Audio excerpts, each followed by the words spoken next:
Hey, what's up guys? So hari ni kita nak buat siakap steam limau. Jom kita start. Okay, first kita kelarkan ikan siakap ni, and then aku masukkan 3 batang serai, 1 inci halia dengan 2 helai daun limau purut dalam dia punya perut tu. Tutup elok-elok. Lepas tu kita kukus tak payah lama, 10 hingga 15 minit dah cukup. Lepas tu kita buat kuah dia, campurkan air, 1 cube pati ayam dengan 2 sudu gula Melaka. Bila dah sejuk kuah tu, kita masukkan 7 las bawang putih, 5 biji cili, 2 sudu sos ikan, jus perahan 3 biji limau nipis dengan daun ketumbar.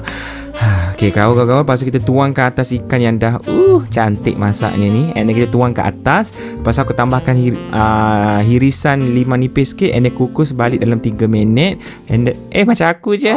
Sedia untuk dihidang.